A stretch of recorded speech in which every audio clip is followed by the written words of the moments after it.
Be me, successful corporate lawyer at 31. Just closed another case where I tore apart some mediocre male attorney who thought he could intimidate me with his height and loud voice. Celebrating with wine at home, alone, exactly how I like it. No man's opinion needed, no compromise required, no emotional labor wasted. Remember what my opposing counsel said after the settlement. You're really something else. Yeah, I am. And you can't handle it, can you?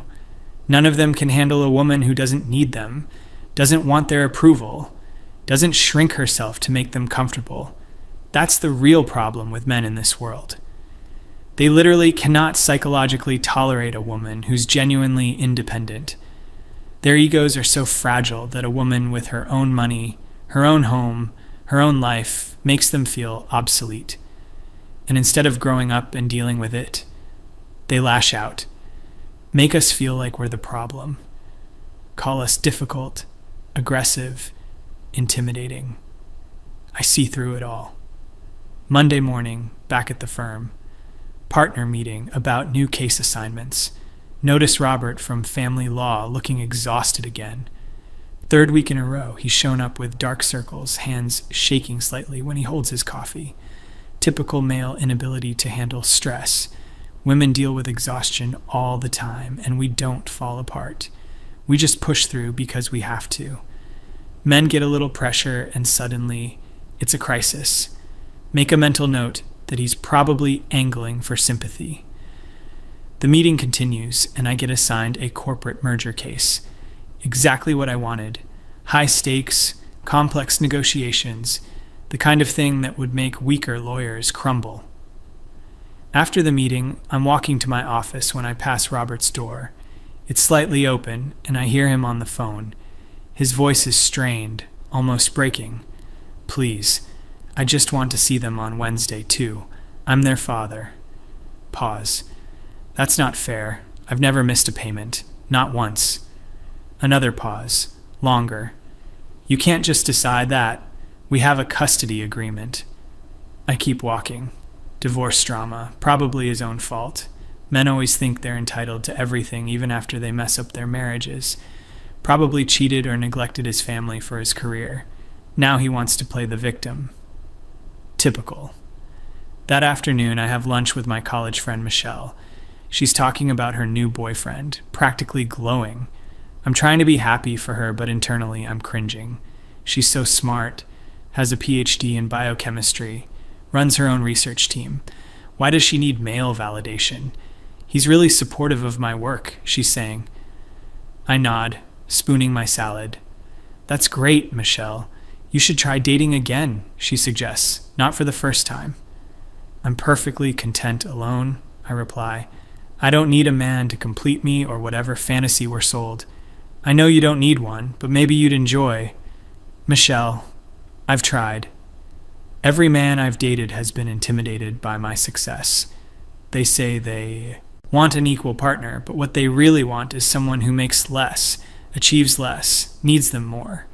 The moment they realize I'm doing fine without them, they can't handle it. She looks like she wants to argue, but doesn't. She's too kind to say what she's probably thinking, that I'm too harsh, too judgmental, too unwilling to be vulnerable. But vulnerability is just another word for weakness, and I didn't claw my way to partner track by being weak.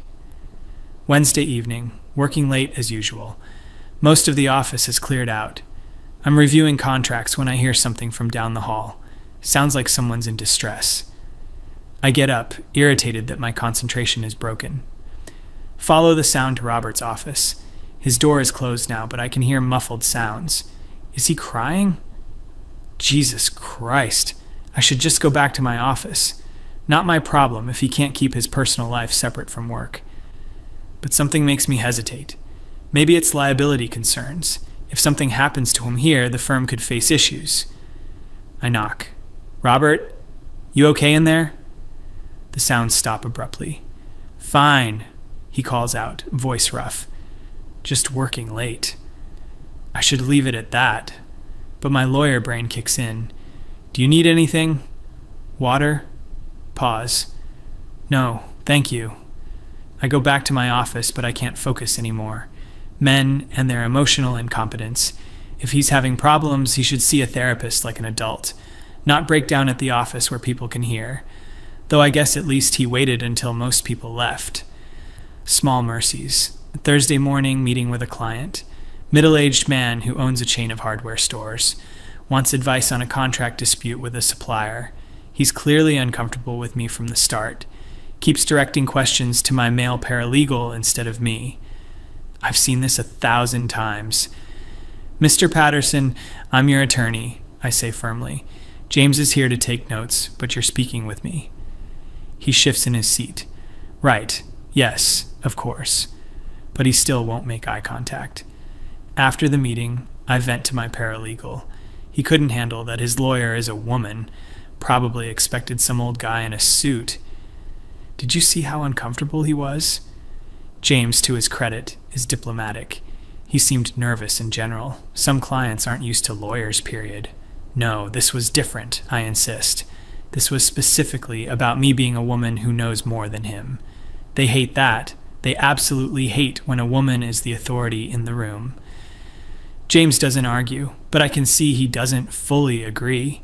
He's young, idealistic, probably thinks sexism isn't that prevalent anymore. He'll learn. That evening, I'm at the gym, one of the few places I actually enjoy, despite having to deal with men taking up too much space. I'm on the treadmill when I notice a guy on the weight bench. He's been sitting there for 15 minutes, not lifting, just staring at his phone. Finally, he gets up and leaves the gym entirely. Didn't even work out. Must be nice, too. Have so little actual stress that you can waste time like that. Women don't have that luxury. We're managing careers, households, our health, emotional labor for everyone around us. Men just exist and expect applause. Friday, end of the week. I'm exhausted, but in a good way. Won a major motion in court today. The opposing counsel, another man, tried to talk over me during arguments. The judge, thankfully a woman, shut him down. Afterwards in the hallway, he approached me. Good work in there, he said. Sounded almost surprised. Thanks, I replied coolly. Didn't offer anything more. He lingered like he wanted to continue the conversation. Probably wanted to network, make connections, use me as a stepping stone. I've got another appointment, I lied. Of course, he said, and I could see it. That flash of annoyance, that micro-expression that said he wasn't used to being dismissed by a woman. They really can't handle it. Can't handle when we don't perform the expected social niceties, when we don't smile and nod and make them feel important. Weekend, grocery shopping. I'm in the checkout line when I notice the cashier. Young guy, maybe early 20s. He's scanning items mechanically, not making eye contact with anyone. Looks completely dead inside. When it's my turn, I observe him more closely. There's a bruise on his forearm, fading yellow-green. His name tag says, Derek. He scans my items without a word. How are you today? I ask, more out of habit than genuine interest. Fine, he mumbles. Clearly not fine, but whatever. Probably hungover or upset about some video game. Young men and their complete lack of resilience. The following week brings a new case, sexual harassment suit representing the plaintiff, a woman who was consistently overlooked for promotions while less qualified men advanced. This is exactly the kind of work that reminds me why I do what I do. Meeting with her, hearing her story, I feel that familiar anger rising, the righteous kind. She did everything right, worked harder, stayed later, never complained. And still, the men around her got rewarded while she got told to be patient. We're going to make them pay, I tell her, not just financially, but publicly. I want everyone to know what they did. She looks relieved, like she's finally been heard. This is what justice looks like, holding powerful men accountable for their actions. During discovery, I'm reviewing documents, emails from the company's management. One thread catches my eye. It's about employee wellness programs. Mentions that male employees have been reluctant to use mental health resources. One manager writes, "The guys won't come to the counseling sessions even when we make them available." Another responds, "Can't force them to take care of themselves." I scoff at my desk. Of course they won't use resources. Men would rather suffer in silence than admit they need help. It's not a mental health access problem, it's a masculinity problem. They create their own issues with their fragile egos. That same week, my building's superintendent, Marcus, knocks on my door. He's there to fix my radiator that's been making noise. "Thanks for coming," I say, letting him in. He's always been professional, quiet, does his job well. While he's working, I'm in the kitchen making coffee. His toolbox is open on my floor, and I notice something. A photograph tucked inside the lid. 2 kids, young, maybe 6 and 8. Marcus catches me looking. "My daughters," he says quietly. "They're beautiful," I respond, "because that's what you say." He just nods and returns to the radiator. Something about his expression, though. There's pain there, deep and raw. But I don't pry. His personal life isn't my business. He finishes the repair and leaves. Month progresses. Sexual harassment case is building momentum. We're getting media attention. The company is scrambling, trying to settle. But my client wants her day in court. I respect that. During a deposition, I'm questioning one of the male executives.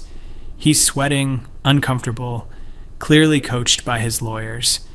"Isn't it true that you approved Mr. Thompson's promotion despite his having less seniority than my client? That was based on merit," he insists. "Merit?" Mr. Thompson had 3 complaints about his work quality that year alone. My client had 0. The promotion was about leadership potential. Leadership potential, I repeat, letting the words hang. "And what did you see in Mr. Thompson that demonstrated this potential that you didn't see in Mrs. Rivera?" He fumbles, can't articulate it. "Because there is no real answer, just bias, unconscious or otherwise. This is what I'm good at. Exposing the lies men tell themselves to justify keeping women down." Afterwards, my co-counsel, an older woman named Patricia, pulls me aside. "You're doing great work on this," she says. "But remember, the deposition is also about getting information, not just making them uncomfortable." "I know," I reply, slightly defensive. "I'm just making sure the record is clear." "It is clear," she agrees. "Just pace yourself. We have a long way to go." I know she's right, but part of me doesn't want to pace myself. I want to demolish them now, make them feel the way my client felt. Powerless, scrutinized, found wanting. That evening, I'm at a work function. Firm holiday party, even though it's only November. I usually skip these, but Patricia convinced me to come. "You need to be visible," she said. "Partnership decisions aren't just about billable hours." So here I am, nursing a gin and tonic, making small talk. Robert from Family Law is here too. He looks worse than before, if possible. Lost weight. His suit hangs looser. He's standing alone near the window. I consider going over, then decide against it. Not my responsibility to manage his feelings. Instead, I talk to some associates, discuss cases, perform the networking dance. Later, I'm in the bathroom when I overhear 2 secretaries talking. "Did you hear about Robert?" "No. What?" "His ex-wife is moving to California, taking the kids." "Oh my God, can she do that?" Apparently the judge approved it. She got a job offer and argued it was better for the children financially.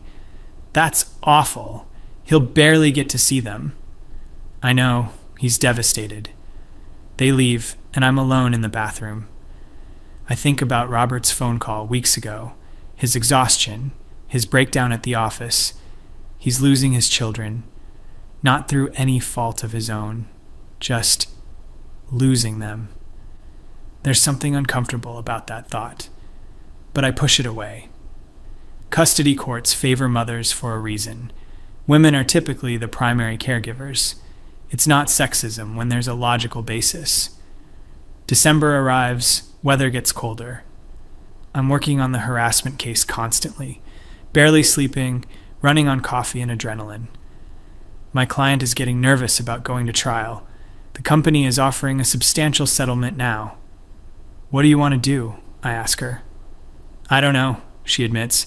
Part of me wants to make them admit what they did publicly, but another part of me just wants to move on. The settlement would let you do that, I say carefully. You'd have financial security, you could work somewhere that values you, but you'd be signing an NDA? She looks torn. What would you do? She asks. I think about it. I'd burn them to the ground, I say honestly. But I'm not you, and you're the one who has to live with the decision. She takes the settlement, and I'm disappointed, but I understand. The system is designed to make fighting too exhausting, to make silence seem like the easier path. The week before Christmas, I'm doing my usual evening run. Same route I always take through the park. It's dark early now, but I refuse to change my habits because of fear. I'm not going to let the world make me smaller. Halfway through, I notice someone sitting on a bench ahead. It's cold, nearly freezing, and they're just sitting there. As I get closer, I recognize the posture. Derek, the grocery store cashier. I slow down, something making me stop. Derek? I call out. He looks up, clearly doesn't recognize me. From the grocery store, I clarify. Do you need help? He shakes his head. Just sitting. It's freezing out here. I know. His voice is flat, emotionless. Alarm bells start ringing in my head. Do you have somewhere to go? I ask. Yeah, he says. Eventually. I should keep running. This isn't my problem. But something about the way he's sitting there, the deadness in his eyes. There's a coffee shop 2 blocks away, I hear myself say. Let me buy you something warm. He looks at me for a long moment. Why? Because you look like you need it. To my surprise, he gets up and follows me. We sit in the coffee shop, him with a hot chocolate I insisted on buying, me with nothing because I'm still trying to figure out why I'm here. Bad day? I finally ask. He laughs, but there's no humor in it. Bad year. Want to talk about it? Not really, he says. Then after a pause, I got evicted. I'm sorry, I say, and mean it. Yeah, well, he shrugs. Shit happens. Do you have family you can stay with? Dad died 3 years ago, he says matter-of-factly. Mom's in a nursing home, early onset Alzheimer's. I've got a sister in Portland, but she's got her own problems. Jesus. This kid can't be more than 22, and he's dealing with all this alone. What about friends? I press. Yeah, another humorless laugh. Guys don't really do that, you know? Like, we hang out, play games online, whatever. But actually talking about real stuff, about feeling like you're drowning? He shakes his head. That's not really an option. Why not? I ask, genuinely curious. He looks at me like I'm stupid. Because that's not what men do. We're supposed to figure it out, handle our business, not complain. The moment you start talking about struggling, people lose respect for you. That's not true, I start to say, but he cuts me off. It is, though. Last job I had, I asked my manager if I could adjust my hours to visit my mom more. He said yes, but after that, I never got put on the good shifts again. Got passed over for a promotion I was promised. When I asked why, he said they needed someone more committed. I want to argue, but something stops me. There's truth in what he's saying, even if I don't want to acknowledge it. What about the bruise? I ask, nodding to his arm where I'd seen it weeks ago. He pulls his sleeve down reflexively. Nothing. Derek. He's quiet for a moment. My ex-girlfriend, he finally says, she has some anger issues. When we broke up, she didn't take it well. The implication hangs in the air. Did you report it? He actually laughs at that. Report what? That my girlfriend hit me? Yeah, because that would go over great. Everyone would either laugh or assume I deserved it. Besides, what are they going to do? She's 5'4" and 110 pounds. It doesn't matter what she weighs, I say. Abuse is abuse. Even as I say it, I realize I don't know if I believe it, or rather, I believe it intellectually, but emotionally. I'm struggling with the image of this young man as a victim. Sure, he says, clearly not believing that I believe it. We sit in silence for a few minutes. I called a hotline once, he says suddenly, a crisis hotline when things got really bad. What did they say? The woman who answered was nice at first. Then I mentioned I was a guy, and I could hear her tone change. She gave me a different number to call, said they specialized in men's issues. I called it, got a voicemail, left a message. Never got a call back. I don't know what to say to that. Part of me wants to defend the system, explain that resources are limited, but sitting across from this clearly struggling young man, those defenses feel hollow. We talk for another hour. He tells me about working 3 jobs to pay for his mom's care, about how his roommate kicked him out with 2 weeks' notice, about dropping out of community college because he couldn't afford both tuition and his mom's medication, about the constant, grinding exhaustion of trying to survive, about feeling invisible, like no one would care if he just disappeared. When we finally leave the coffee shop, I give him money for a motel room. He's reluctant to take it, but eventually does. Why are you helping me? He asks again. I don't have a good answer. Because someone should, I finally say. Walking home, I feel unsettled. His story doesn't fit the narrative I've constructed. Men as privileged, as having it easier, as being unable to handle strong women. Derek isn't threatened by independent women. He's just trying to survive. But he's an exception, I tell myself, an outlier. Most men don't face what he's facing. Christmas week, the firm is mostly empty. I'm catching up on paperwork. Robert's office door is open and I can see he's packing. Boxes on his desk, pictures coming down from walls. Robert? I stop at his doorway. He looks up and I barely recognize him. The exhaustion has become something else. Defeat, maybe. Hey, he says, are you leaving the firm? End of the year, he confirms, moving to California. Oh, I say, remembering what the secretary said. To be near your kids. He nods. My ex-wife moved there with them in October. I've seen them twice since then. Video calls every night, but it's not the same. So I'm transferring to our LA office. I step into his office. That's good though, right? You'll get to see them more. He sits down heavily in his chair. I'll see them every other weekend and 1 night a week for dinner. That's what the custody agreement says. I used to see them every day, tuck them in every night. Now I'm the weekend dad, the divorced dad who tries too hard and gives too many treats. His voice cracks. I'm sorry, I say inadequately. You know the worst part? He continues. I was a good father. I am a good father. I never missed a soccer game, a parent-teacher conference, a school play. When my daughter had nightmares, she came to my side of the bed. I did everything right. And the judge still said it was in the children's best interest to go with their mother. Because she's the mother, and that's what courts do. They assume mothers are more important, that fathers are secondary. I want to argue, to say that's not true. But is it not true?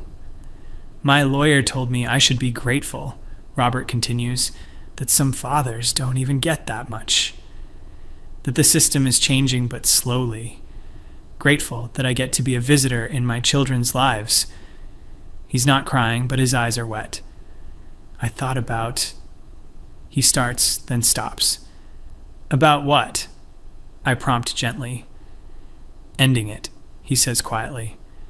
After the judge's ruling, I sat in my car in the parking garage for 3 hours, just thinking about how much easier it would be. No more fighting, no more losing, no more being treated like I'm dangerous just for being a father who wants his kids. My stomach drops. But you didn't, I say. No, he agrees, because then they'd really grow up without a father. And because I kept thinking about this statistic I read, men are 3 times more likely to die by suicide than women. And nobody talks about it. It's like we're just expected to handle it, to be strong, to not need help. And when we can't handle it, when we break, it's seen as weakness. He looks at me directly. I tried joining a father's rights group, Thought maybe I could find support there, guys going through the same thing. And you know what happened? I got called a misogynist. Someone saw the flyer in my bag at a coffee shop and told me I was part of the problem. That men's rights groups are just covers for hating women.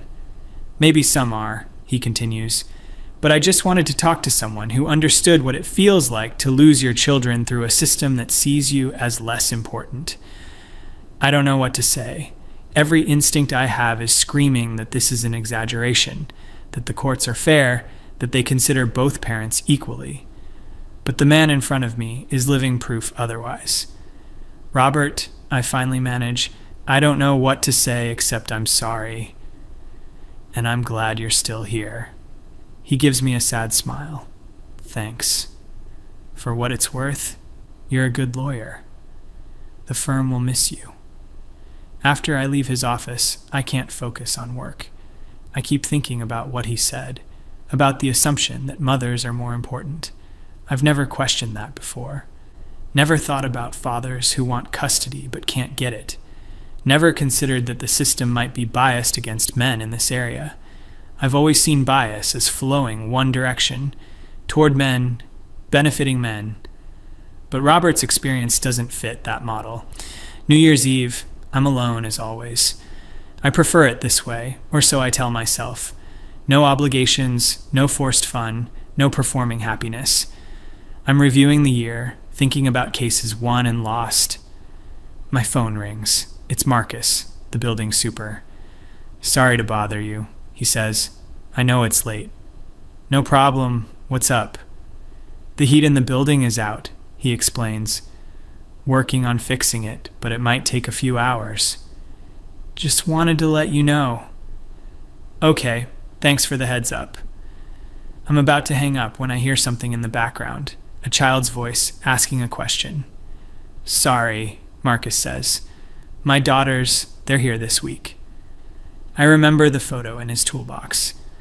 No problem, I say. Let me know if you need anything. After we hang up, curiosity gets the better of me. I've lived in this building for 4 years and barely know anything about Marcus. He's always been professional, polite, nearly invisible, the way good building supers are. An hour later, there's a knock on my door. It's Marcus, looking apologetic. Heat's fixed, he says. Just wanted to check that your radiators are working. I invite him in to check. While he's testing them, I notice he looks exhausted. There's a coffee stain on his shirt. His hands are cut up from the repair work. Your daughter's doing okay in the cold? I ask. He glances at me, surprised by the question. Yeah, they're tough kids. Got them bundled up like little marshmallows. He smiles when he says it, a real smile. How old are they again? 7 and 9 now. Growing up too fast. There's sadness in his voice. You don't get to see them often? I ask, treading carefully. He's quiet for a moment, still working on the radiator. Every other weekend and Wednesday nights, he finally says. Their mother and I divorced 3 years ago.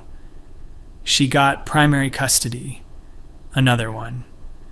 I wanted 50-50, he continues. I work in this building. I live in the basement apartment. I could have them half the time, take them to school, pick them up.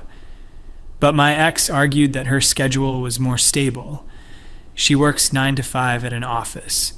I work irregular hours, emergencies come up. Judge agreed with her. He stands up, wipes his hands on his pants. Heat should be good now. Marcus, I say, stopping him. Can I ask you something? He nods. Do you feel like the system was fair to you in the custody arrangement? He looks at me for a long moment. You want the honest answer? Yes. No, he says. I don't think it was fair. I think the judge saw a mother with a stable office job and a father who fixes toilets and responds to emergencies at midnight. And she decided which parent was more important based on that. Never mind that I've never missed a day with my daughters when I have them. Never mind that I know their teachers' names, their favorite foods, which one needs a nightlight, and which one likes the door cracked open. I'm the dad, so I get every other weekend. He pauses. You know what my oldest asked me last month? She asked why she couldn't live with me. Said she missed me, missed our apartment, missed our neighborhood, and I had to explain that it's not up to me. That a judge decided what's best for her. How do you explain to a 9-year-old that the system thinks her father is less important? My chest feels tight. I'm sorry, I say. That's terrible. He shrugs. It is what it is. I've got friends who have it worse. Guys who only get supervised visitation because their ex made accusations. Guys who pay child support for kids they never see. At least I get my girls sometimes. After he leaves, I pour myself a glass of wine, sit by the window watching the city prepare for midnight, thinking about Marcus, about Robert, about Derek, about all the ways their stories don't align with what I've believed. But these are just individual cases, I tell myself. Anecdotes, not data. The broader pattern still holds.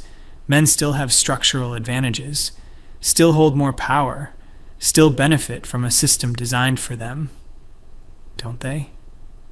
I spend New Year's Day doing something I've never done before, actually researching men's issues with an open mind, not to debunk them, not to find counter-arguments, just to understand. The statistics are staggering. Men account for 75% of suicides. Men are 97% of combat deaths. Men lose custody battles at significantly higher rates. Men receive 63% longer sentences for the same crimes. Men are falling behind in education at every level. Men are more likely to be homeless, to be victims of violent crime, to die on the job. Men are defaulted to aggressors in domestic violence situations, even when they're the victims. Male victims of sexual assault are often not taken seriously. Boys are diagnosed with behavioral disorders and medicated at alarming rates. Men have virtually no reproductive rights after conception. Male mental health resources are severely lacking. There are more shelters for animals than for male domestic violence victims.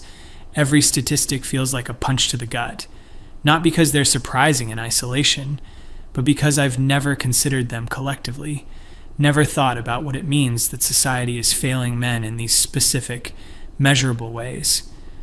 I think about all the times I've dismissed male complaints, called them fragile, said they couldn't handle strong women, viewed their struggles through a lens of privilege and power, assumed that any difficulty they faced was either their own fault or trivial compared to women's issues. I think about my client, the woman I represented in the harassment case. Her struggle was real, her pain was valid, the discrimination she faced was wrong. But does acknowledging men's struggles diminish that? Or have I been operating under the assumption that empathy is a zero-sum game? That recognizing men's pain somehow takes away from women's pain? Monday, back at work. I see everything differently now. The male associates working late, trying to prove themselves. Are they doing it because they're privileged or because they're terrified of being seen as expendable? The senior partner who never talks about his family? Is that because he's a workaholic or because he's learned that showing vulnerability is professional suicide? The young lawyer who got passed over for a case after taking paternity leave. I remember thinking he should have known better, that taking time off would signal he wasn't serious. But why did I think that? Why did I accept that parenthood is a liability for fathers, but a protected status for mothers? I find myself in Patricia's office. Can I ask you something? I begin. Of course. Do you think the legal system is biased against men in custody cases? She looks surprised by the question. That's a complex issue, she says carefully. I'm seeing patterns, I continue. Men who want custody, but can't get it. Fathers who are assumed to be less important parents. Is that real, or am I seeing things that aren't there? Patricia considers this. It's real, she finally says. The family court system has overcorrected in some ways. There was a time when fathers always got custody because they had the money and power. Now the pendulum has swung the other way. Mothers are often favored, especially with young children. The assumption is that children need their mothers more. But that's sexist, I say, against both parents. Patricia nods. Yes, it is. It assumes mothers are natural caregivers and fathers are optional. It's harmful to everyone. Why don't we talk about this more? I ask. Why isn't this considered a feminist issue? Because feminism is about women, Patricia says gently, and there's nothing wrong with that. It's in the name. But somewhere along the way, some of us forgot that equality means equality. That you can't tear down harmful gender roles for one sex and maintain them for the other. Telling men they can't be vulnerable, can't be primary parents, can't be victims. That's the same patriarchal thinking that harms women. I feel something cracking inside me. All my certainty, all my anger, all my righteous conviction. It's not that it was all wrong. Women do face discrimination, harassment, bias. I've experienced it, I've fought it, I'll continue to fight it. But I've been so focused on that fight that I've been blind to the other side, to the men who are also trapped by gender roles, who are also suffering under the same system, just in different ways. That week, I do something I never thought I'd do. I reach out to Robert before he leaves for California, ask if he'd be willing to talk about his custody experience. He's surprised but agrees. We meet for coffee. I want to understand, I tell him, what it's like from your perspective. Why, he asks, not hostile, just curious. Because I think I've been wrong, I admit, about a lot of things. He tells me everything, the full story, not just the summary, about how he and his ex-wife had been equal parents during their marriage, how he'd reduced his hours at the firm to be more present, how when they divorced, he assumed they'd continue co-parenting, how his lawyer told him to be realistic, that judges favor mothers and fighting for equal custody would be expensive and likely unsuccessful, how he fought anyway and lost, how the custody evaluator spent an hour with him and 3 hours with his ex-wife, how every decision he made was scrutinized while hers were assumed to be correct, how when he got emotional in court, it was seen as instability, how he was told he should be grateful for what he got. The thing that kills me, he says, is that everyone acts like this is normal. Like fathers are supposed to be okay with being part-time parents. Like wanting to raise your own children is somehow suspicious if you're a man. There's this assumption that I must have done something wrong. That if I was a good father, if I was safe, the mother wouldn't have fought so hard to keep them from me. But I didn't do anything wrong. I just had the bad luck to be born male in a system that assumes men are less important as parents. I listen, really listen, not planning my response or my defense, just hearing him. I'm sorry, I say when he's done. For what? For not seeing this before? For being part of the problem? He looks at me curiously. What do you mean? I've spent years believing that men can't handle independent women. That male fragility is the biggest problem in gender relations. I've looked at men's struggles and dismissed them as weakness or irrelevant compared to women's issues. But you're not fragile because you wanted your children. You're not weak because you broke down under the pressure of losing them. You're human. And the system failed you in a way it's designed to fail men. Robert is quiet for a moment. Thank you for saying that. I think a lot of people don't realize how hard it is, how isolating. I tried talking to friends about what I was going through. The women in my life told me to be grateful I didn't have full custody, that raising kids is exhausting. The men in my life told me to move on, find a new relationship, focus on work. Nobody wanted to acknowledge that I was grieving, that I'd lost something precious. We talk for 2 more hours. He tells me about the fathers groups he found online, how they were his lifeline, but how he had to keep it secret, how admitting he was part of such a group would get him labeled as bitter or misogynistic, how men's pain is only acceptable if it's silent, how asking for help is seen as weakness, how the message sent to boys from birth is that their feelings don't matter, their pain is less important, their struggles are either their own fault or something to overcome alone. After we part ways, I walk through the city, really observing for the first time the homeless population overwhelmingly male, the construction workers doing dangerous jobs, all men, the garbage collectors, the road workers, the men doing the jobs nobody wants. I think about how I've walked past them for years, never once considering that maybe they didn't choose these paths, that maybe economic pressure, lack of other options, or societal expectations put them there. I think about how I've benefited from their labor while simultaneously holding them in contempt, assuming they were there because they were less ambitious, less intelligent, less capable, when the reality is they're there because someone has to be, and society has decided that someone should be men. I reach out to Derek, use the number he gave me that night at the coffee shop, ask how he's doing. Okay, he says, found a room to rent, picked up extra shifts. Still hanging in there. I wanted to apologize, I tell him. For what? For every time I've seen someone like you and made assumptions. Someone like me? Young men who are struggling. I've always assumed it was your own fault. That you weren't trying hard enough or were too entitled. But you're working 3 jobs to take care of your mother. You're doing everything you can, and it's still not enough. And instead of acknowledging how impossible the situation is, society tells you to man up. He's quiet on the other end. Yeah, he finally says. Pretty much. Can I ask you something? Sure.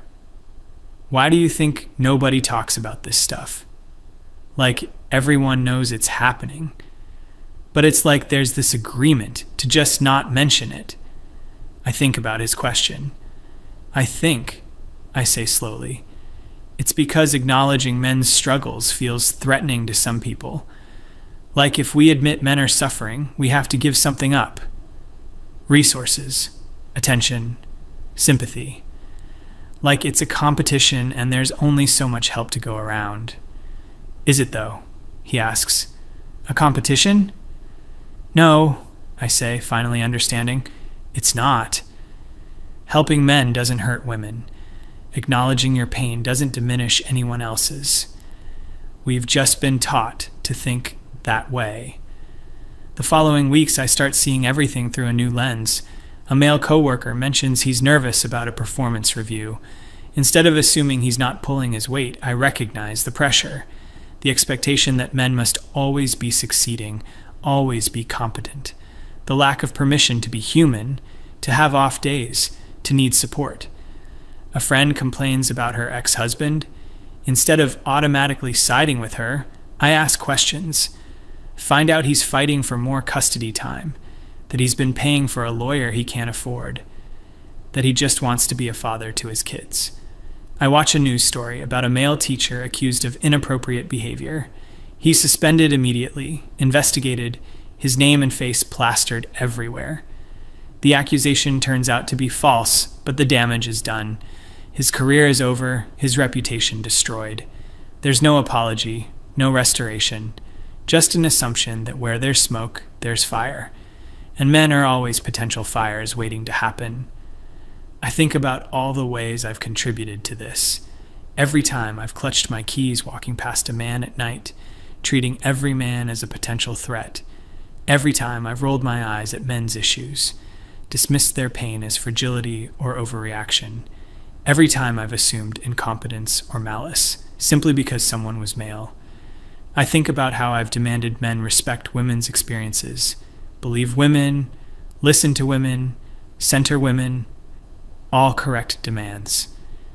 But I've never extended the same courtesy in return, never believed men, never truly listened to men, never centered their experiences as equally valid. I start speaking up differently at work when someone makes a joke about men being useless parents. I mention Robert, the devoted father who lost his children. When someone dismisses a male colleague's stress, I point out that men are dying by suicide at alarming rates, and maybe we should take mental health seriously for everyone. When someone suggests that men need to learn to handle strong women, I push back. Maybe the issue isn't that men can't handle us. Maybe the issue is more complex than that. Maybe we've created a paradigm where men's struggles are invisible, and we've mistaken their pain for fragility, their exhaustion for weakness, their humanity for inability to cope with our success. Some people are receptive. Others think I've lost my mind. "Since when do you care about men's rights?" one colleague asks almost accusingly. "Since I realized that equality actually means equality," I respond, "that you can't fight gender roles for women while enforcing them for men. That's not how it works." "But men have privilege," she argues. "Some men do," I agree. "In some areas, absolutely. But not all men, and not in all areas. And even where privilege exists, it doesn't mean that person doesn't also struggle. It doesn't mean their pain isn't real." She's not convinced. I understand. I wouldn't have been convinced either a few months ago. Change is slow, especially when it requires acknowledging you've been wrong. March arrives. I get an email from Robert. He's settled in California, has an apartment near his kids' school, gets to pick them up once a week, has them every other weekend. "It's not enough," he writes, "but it's more than I had. Thank you for listening, for seeing me. You'd be surprised how rare that is," I write back. "Thank you for being willing to share your story, for trusting me with it. I'm sorry it took me so long to listen."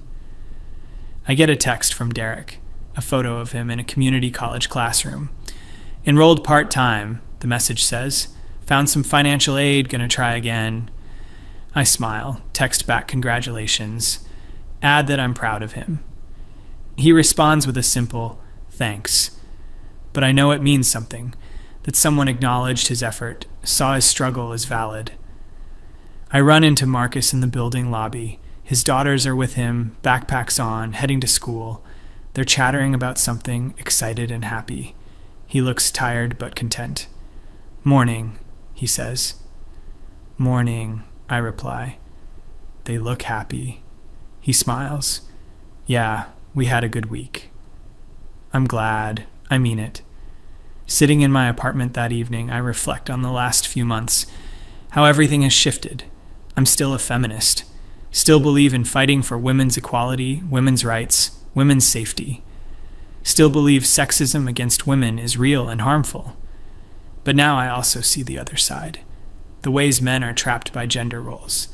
Expected to be strong, stoic, successful, providers, shamed for vulnerability, for emotion, for needing help. Disposable in ways we don't acknowledge. Struggling in ways we refuse to see. I think about my years of anger, my conviction that men couldn't handle independent women. The truth is more complicated. Some men genuinely are threatened by successful women. Sexism is real, and it has held women back. But I've been using that truth as a shield, as an excuse not to see men's humanity, not to acknowledge their struggles as equally valid.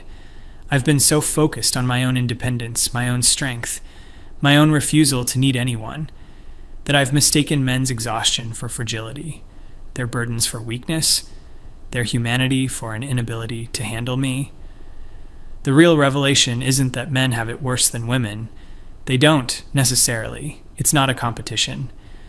The revelation is that we're all trapped by expectations, by roles, by systems that hurt everyone, just in different ways.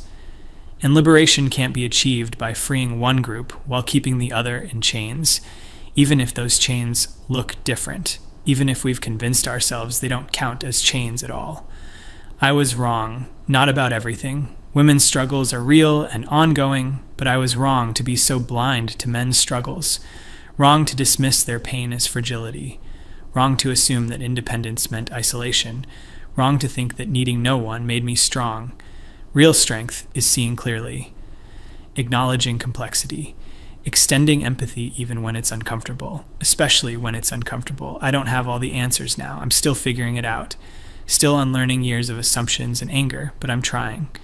Really trying to see men as fully human, as deserving of empathy, support, and acknowledgement, as trapped by the same patriarchal structures that hurt women, just in different ways.